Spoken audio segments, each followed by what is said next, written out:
This story isn't about simple revenge, it's about extinguishing a decade-long liability I should have terminated years ago. My name is Marcus Thorne, and I made my fortune in scalable enterprise software. I am, by all objective measures, successful. However, that success came bundled with a crippling pathology. I simply could not let my sister, Sarah Thorne, fail. Sarah Thorne was, and remains, a vortex of entitlement wrapped in a delusion of artistic genius. For 10 years, I funded her existence, a failing orbit around my stable financial sun.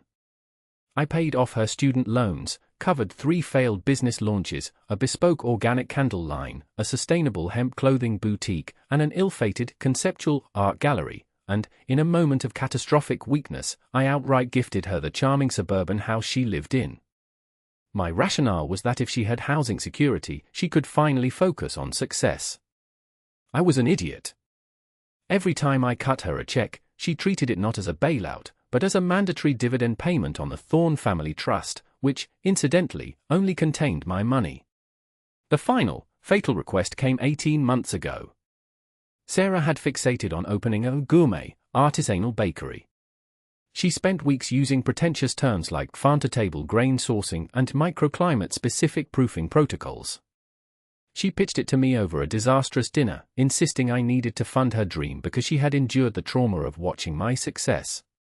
Marcus, she whined, stabbing a fork at a perfectly fine piece of salmon, you have no idea the psychological damage your affluence has caused me. I deserve this startup capital. It's my turn.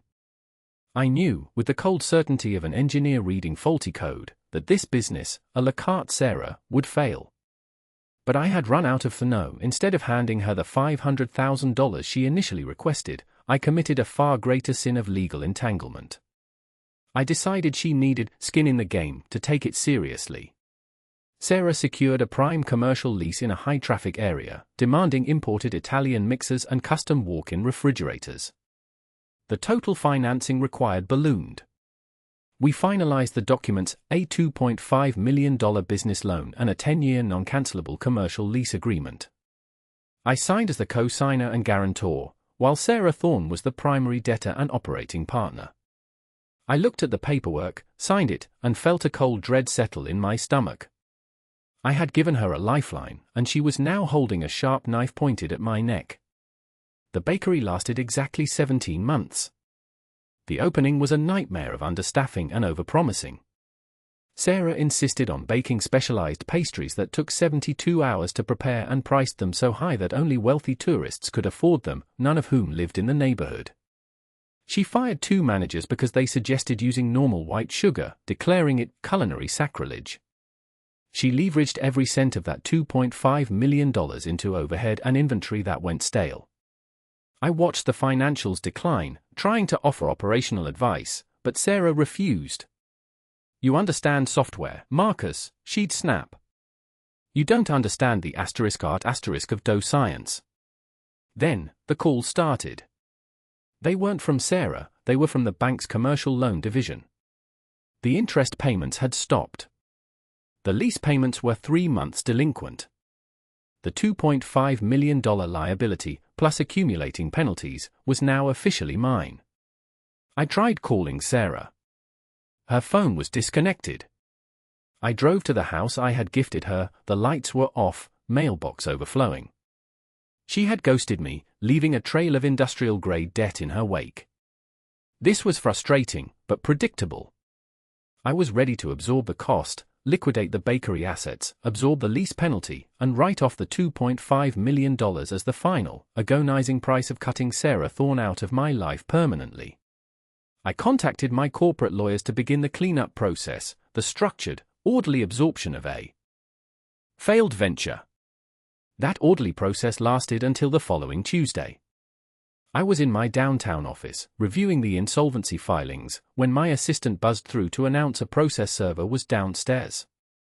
I signed for the documents, a massive, thick stack, bound with heavy blue paper.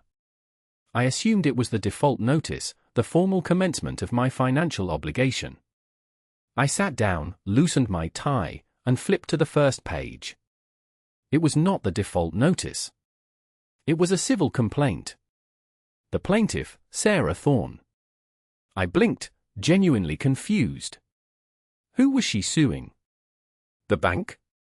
The landlord? I scanned the charges. The suit was against me Marcus Thorne. The allegations were a breathtaking masterpiece of fabrication, financial mismanagement, coercion into signing predatory lease agreements, and, unbelievably, a malicious, deliberate attempt to bankrupt her business for my personal gain. But the true gut punch was on page 4. She wasn't just suing me for the business collapse, she was demanding $500,000 in emotional damages.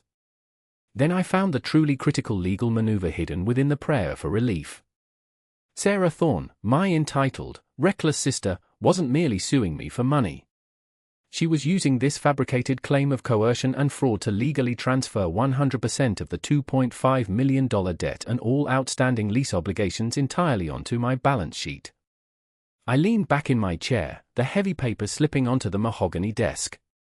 My initial dread turned into a silent, white-hot fury. This wasn't incompetence. This was calculated, premeditated betrayal.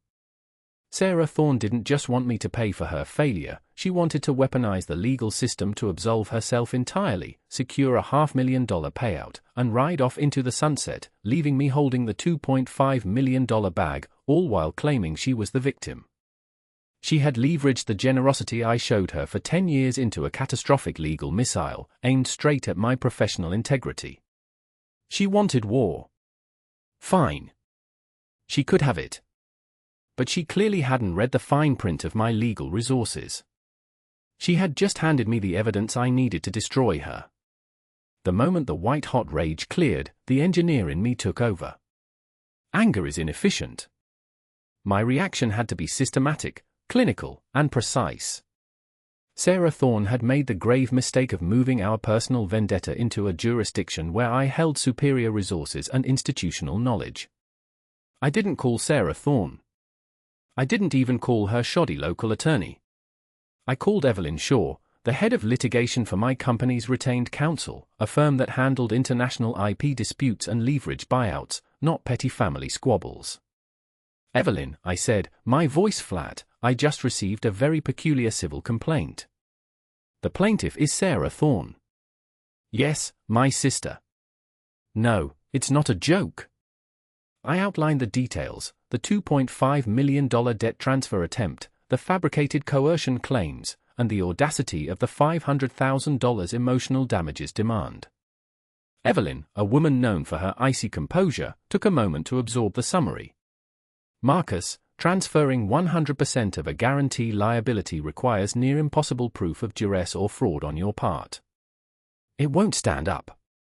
However, the discovery process alone will be messy. We need to focus on extinguishing the debt and minimizing reputational risk. No, I corrected her, leaning forward, the blue-backed filing now acting as a strategic map. We're not minimizing risk. We're exploiting the opening she just gave me. This lawsuit is not a threat, it's a confession. My strategy was immediate and two-pronged. First, the Grey Rock defense. I instructed Evelyn's team to file the most neutral, boring, procedural response possible. No counterclaims, no explosive motions, no public statements. We would be a dull, immovable rock. My goal was to lull Sarah Thorne and her attorney into complacency. Sarah Thorne thrives on conflict and drama. She wanted me to explode, to panic, to settle, or to lash out aggressively so she could spin the narrative of the emotionally abusive, overbearing wealthy brother. I would give her nothing but silence. I wanted her legal team to assume I was a typical wealthy mark, ready to write a check to make the problem vanish. This assumption would make them lazy. It would keep her delusional confidence high, ensuring she remained on her current catastrophic course. Second, the forensic excavation. For 10 years, my bailouts were always predicated on promises, documented plans, and signed agreements, even if they were agreements between family. I never gave Sarah Thorne cash without paperwork. The gift of the house was structured with a specific, rarely used deed clause designed to protect the asset from frivolous bankruptcy filings. Crucially, the $2.5 million business loan contained covenants, conditions, and restrictions, CCRs, that were standard in high-value commercial loans, but which I had personally reviewed and requested a specific rider be included. The rider stated that if the primary debtor, Sarah Thorne, was found to have made a material misrepresentation of fact or a demonstrably fraudulent claim in any civil or criminal proceeding related to the collateral or the debt service, that action would constitute an event of default by the debtor. This clause accelerated the entire $2.5 million obligation, triggering my right, as guarantor, to immediately liquidate all remaining assets to satisfy the debt without further legal recourse from Sarah Thorne. The genius of her colossal stupidity was that she had chosen to sue me for fraud and coercion. To succeed, she would have to introduce evidence of past or present financial impropriety to the court. Since she was the sole operator of the failed bakery, any financial record she provided would immediately contradict her claims of my malicious intent and, more importantly, expose the fraudulent financial claims she used to secure the previous 3 business bailouts. Evelyn, I explained, running a finger down the signature line of the $2.5 million loan guarantee, Sarah Thorne is claiming I coerced her into this debt. That means she must argue that she didn't possess the financial capability to handle it. We need to introduce every single piece of evidence from the last decade showing her repeated, documented history of financial failures, the candle line, the gallery, the boutique, and the explicit, signed acknowledgement that she was warned about the risks of the bakery venture. I tasked a team of junior attorneys with a single job: compile the Sarah Thorne financial history. They were to gather every cancelled check, every signed promissory note, every email thread related to the 3 previous failed companies, and crucially, the documentation proving I had gifted her the house, along with the specific deed language. We need to prove that her current lawsuit is not a claim of mismanagement, but a premeditated, deliberate material misrepresentation to the court, I stressed. That will trigger the acceleration clause. The real target wasn't the $2.5 million debt, I was prepared to pay that. The target was the asset she valued most, the illusion of her own independence, symbolized by the home I had foolishly given her. Find the deed to the suburban house, Evelyn. The one I gifted to Sarah Thorne 5 years ago. I believe the wording is explicit regarding financial solvency and the lack of material misrepresentation to the benefactor. Her lawsuit against me will satisfy the conditions required to void the gift and seize the property as a liquid asset to satisfy the accelerated debt. The lawyers worked in the sterile silence of my command.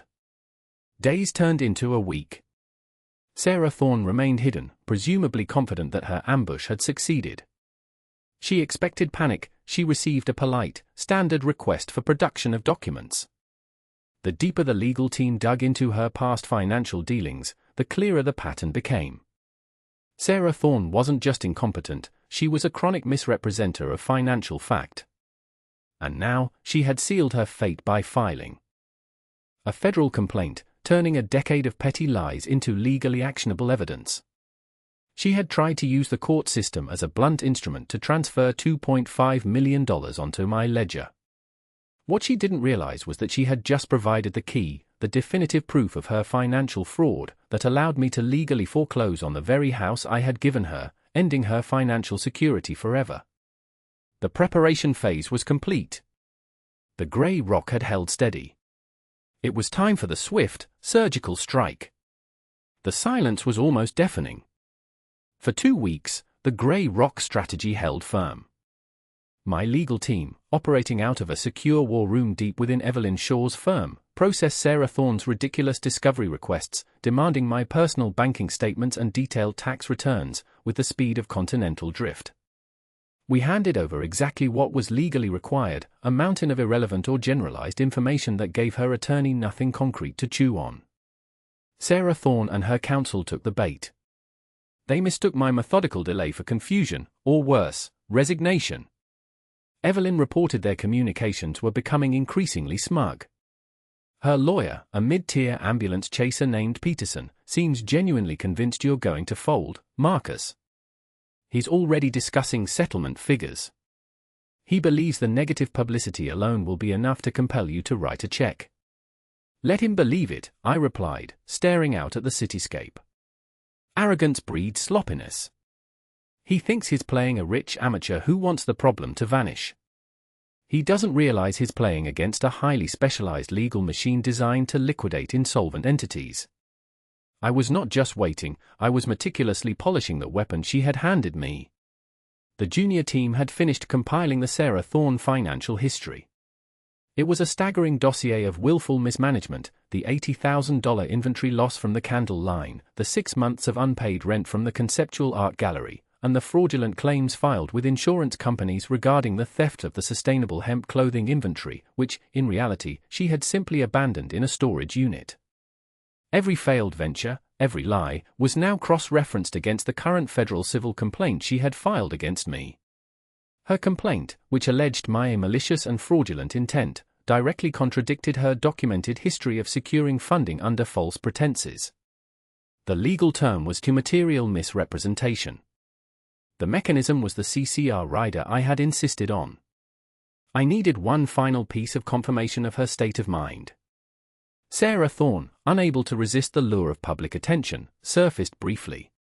I heard about it from a former business associate, a socialite who still followed Sarah's curated, faux glamorous social media trail. She's throwing a party, Marcus, the associate told me, sounding perplexed. At a victory party, she called it. Apparently, she's already celebrating the settlement money she's going to get from you.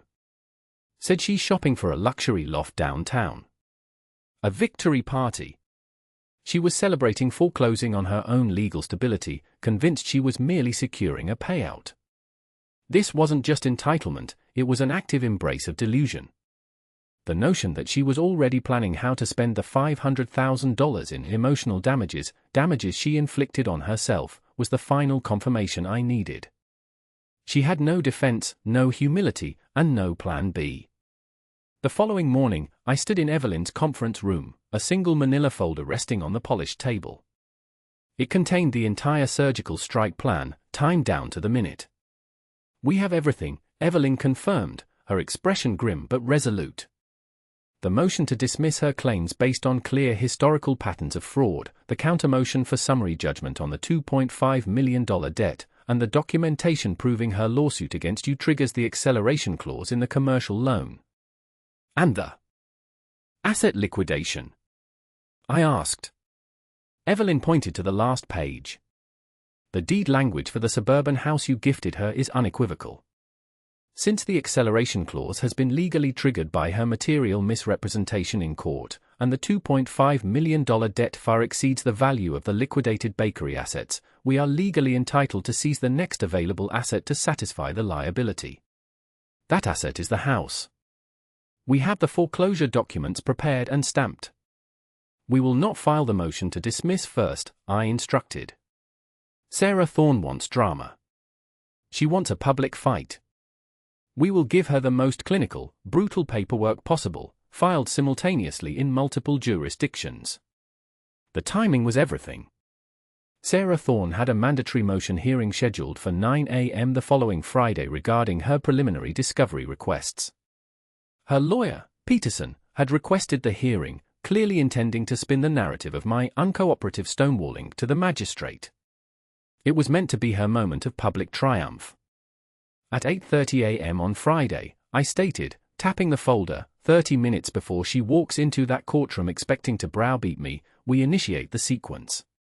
I looked at Evelyn and the two senior partners assembled. We are filing 3 documents concurrently. First, the notice to the bank declaring the event of default, triggering the acceleration of the $2.5 million. Second, the petition for emergency foreclosure on the property owned by Sarah Thorne, citing the failure to satisfy the accelerated commercial debt. Third, a countersuit detailing her decade of financial fraud as required proof for the material misrepresentation claim. The process server will be at her house at 8:30 a.m., Marcus, Evelyn confirmed. He will serve the foreclosure notice and the acceleration paperwork directly to her. I nodded, the white-hot fury now cooled into granite resolve. She had wanted to use the legal system to absolve herself and collect a massive settlement. Instead, I had used her own lawsuit to legally prove she was a financial risk, void the original gift of the house, and force the sale of every remaining asset she possessed to cover the debt she had incurred. "The war is over," I said, my voice low. "We just need to execute the termination sequence." I stood up, leaving the war room. I knew exactly where Sarah Thorne would be on Friday morning. She'd be at the courthouse, confident, entitled, and ready to demand her $500,000 payoff. She would walk in as the supposed victim, expecting me to pay for her failure. She would instead discover that, 30 minutes earlier, she had become homeless, financially insolvent, and the primary debtor on a $2.5 million liability she had explicitly tried to dump on me. The trap was set. The delusional scapegoat was about to realize she had scapegoated herself. The clock on my desktop monitor clicked over to 8:30 a.m. I wasn't at the courthouse yet. I was sequestered in Evelyn Shaw's private viewing room, 3 blocks away. It felt fitting to watch the termination sequence from the control tower, rather than being on the ground when the explosion occurred. Evelyn sat opposite me, her face impassive. The phone rang precisely on time. Evelyn put the call on speaker, the voice of the process server crackling through the air. "Package served, 8:29 a.m. Sarah Thorne was home, answered the door in a silk robe, visibly irritated. Papers were accepted. She seemed to mistake them for junk mail. "Excellent," Evelyn confirmed, hanging up. At that exact moment, the 3 documents were digitally filed with the court clerk: the notice of event of default, the petition for emergency foreclosure, and the countersuit detailing the material misrepresentation of fact required to trigger the CCR rider. "Initiate courthouse arrival sequence, Evelyn," I commanded. "I want to walk into that courtroom knowing the damage has been done, but before she has time to process the wreckage." The drive was silent. By 8:55 a.m., I was walking down the marble hallway, Evelyn and her team flanking me like a phalanx. We entered the small, federal magistrate courtroom. Sarah Thorne was already there, seated at the plaintiff's table, whispering conspiratorially to her attorney, Peterson. Sarah Thorne wore a designer suit, doubtless purchased on credit she couldn't service, and a look of smug, rehearsed outrage. She smiled brightly, a flash of malicious confidence, clearly believing I was there to be interrogated and publicly shamed into settling her fabricated, emotional damages claim. Peterson rose as the magistrate took the bench at 9:02 a.m.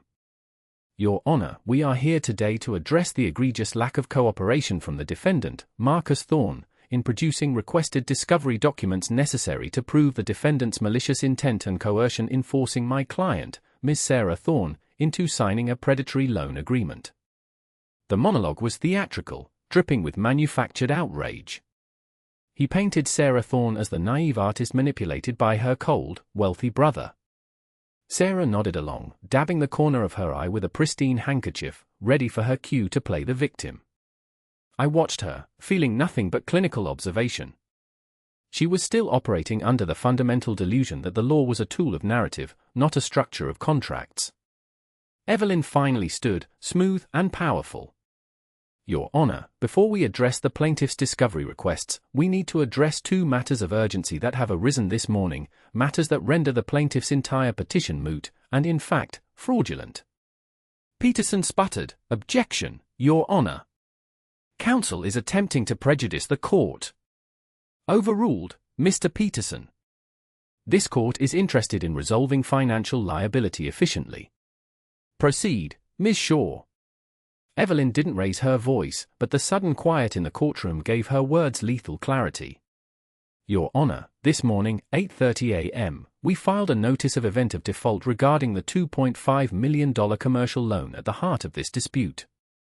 The primary debtor, Sarah Thorne, committed an act constituting a material misrepresentation of fact to this court, specifically, by filing a suit alleging financial coercion and fraud on the part of the guarantor, Marcus Thorne."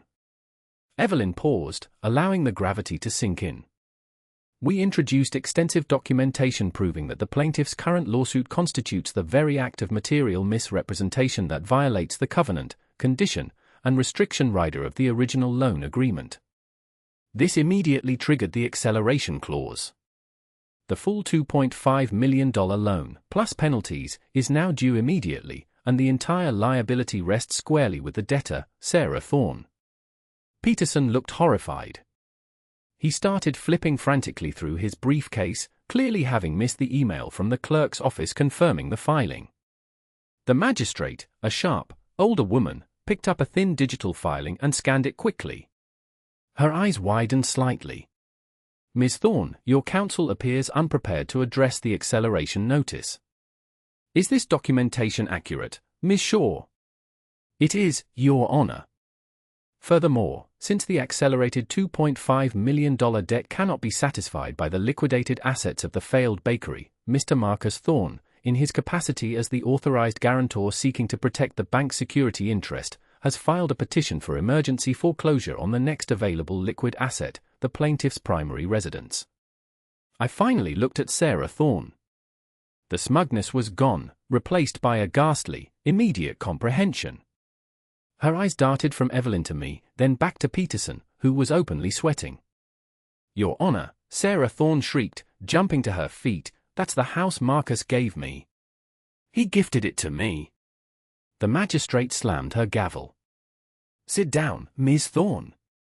Mr. Peterson, you have a duty to prepare your client for these filings." Peterson weakly addressed the bench. "Your Honor, this is outrageous. A retaliatory act. The house was a gift." Evelyn responded immediately. "We filed the deed, Your Honor. The property deed stipulated that the asset was only protected from foreclosure unless the recipient committed an act of financial fraud against the benefactor or the collateral security. Sarah Thorne's lawsuit alleging my client's malicious intent constitutes that specific, actionable fraud. We used her own complaint, filed right here in this court, as the required evidence to initiate the voiding of the gift and the seizure of the asset to satisfy the debt she incurred." The magistrate leaned back, looking directly at Sarah Thorne. "Ms. Thorne, you are claiming emotional damages of $500,000 against your brother while simultaneously accelerating a $2.5 million debt that you are now legally responsible for, and you have, through your own litigation, caused the loss of your residence. This court finds the claims of coercion without merit. In fact, the evidence suggests the entire suit was a premeditated attempt to transfer an existing debt liability." The magistrate did not dismiss the case. She did something far more devastating. She ordered an immediate, full forensic audit of Sarah Thorne's previous business filings, using the evidence we had presented showing the pattern of fraudulent claims. The motion for emotional damages was instantly stayed, pending the outcome of the audit. The hearing was over. It had lasted less than 20 minutes. I watched Sarah Thorne's face drain of color, her eyes wide with unadulterated terror. She wasn't just broke, she was legally liable for $2.5 million and facing potential criminal scrutiny for past financial actions, all triggered by the lawsuit she filed this week. Peterson looked like he might faint. He was whispering rapidly to Sarah Thorne, who finally broke down, hysterical sobs echoing in the silence. I didn't acknowledge her. I simply turned, letting Evelyn Shaw handle the final, clinical press statements that would ensure this entire affair was documented as the structured liquidation of a fraudulent, insolvent entity. As I walked out, the engineered silence of my resolution felt absolute. Sarah Thorne had wanted to burn me down using legal fire. Instead, she had handed me the documents necessary to pour legal kerosene on her own life, extinguishing the decade-long liability she represented forever. She walked into that room hoping for a payout. She walked out facing homelessness and staggering debt, the delusional scapegoat who had, at last, foreclosed herself. 2 years have passed since the morning I watched Sarah Thorne's carefully constructed delusion collapse inside a federal courtroom. The resolution was immediate, surgical, and permanent. The ensuing legal process was merciless, exactly as I intended. The sale of the gifted suburban house, accelerated by the emergency foreclosure petition, proceeded swiftly.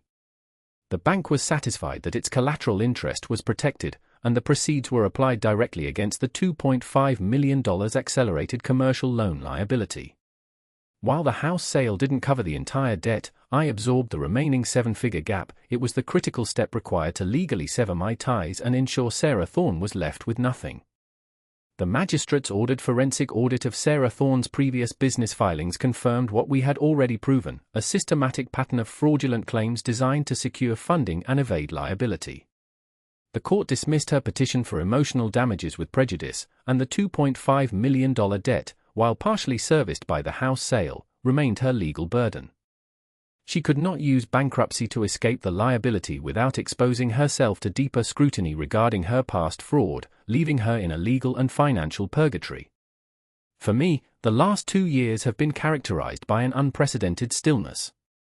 The cost of extinguishing the Sarah Thorne liability, both legal fees and the absorbed debt, was significant, but I now see it as the best investment I ever made.